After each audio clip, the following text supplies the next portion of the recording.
একটি শিক্ষণীয় গল্প।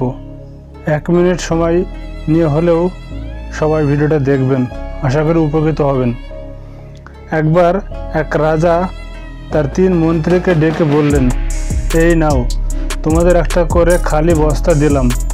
তোমাদের কাজ হবে বনে গিয়ে বিভিন্ন ফল কুড়িয়ে এই বস্তা ভরে নিয়ে আসবে। দেখি কে কত তাড়াতাড়ি বস্তা পূর্ণ করে নিয়ে আসতে পারো। 3 জন চলে গেল জঙ্গলে। প্রথম মন্ত্রী চিন্তা করলো, রাজা বলেছেন তাই ভালো ভালো ফল কুড়িয়ে বস্তা পূর্ণ করি, এবং সেই মতো জঙ্গলের ভালো ফল কুড়িয়ে বস্তা ভরে ফিরে আসলো।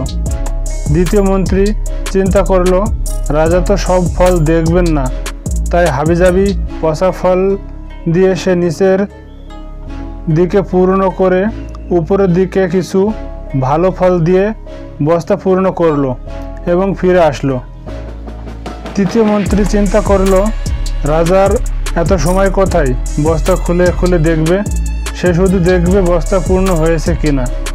জঙ্গলে মরা পাতা ঘাস কাঠ দিয়ে বস্তা পূর্ণ করে নিয়ে এলো। 3 মন্ত্রী রাজার দরবারে হাজির। রাজা সবার বস্তা পূর্ণ দেখে খুশি হলেন। তিনি বস্তাগুলো খুলেও দেখলেন না। তৃতীয় মন্ত্রী নিজের বুদ্ধির কথা চিন্তা করে নিজেকে বেশ বুদ্ধিমান মনে করতে লাগলো।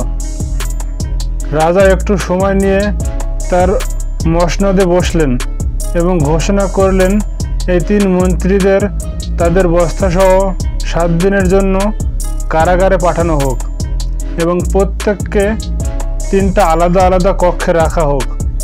এই 7 দিন তাদের কোনো প্রকার খাবার দেওয়া হবে না।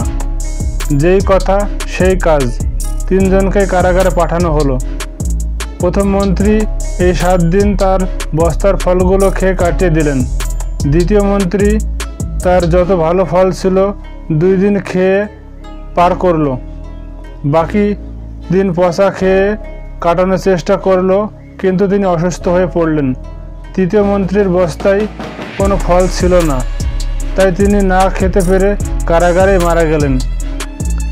এই গল্পের শিক্ষণীয় বিষয় হলো, যদি আমরা ফাঁকি না দিয়ে সঠিকভাবে শিখে পড়ালেখা বা কাজ করে বড় হই, তবে এর ফল আমরা যখন কর্মক্ষেত্রে যাব তখন ভোগ করতে পারব।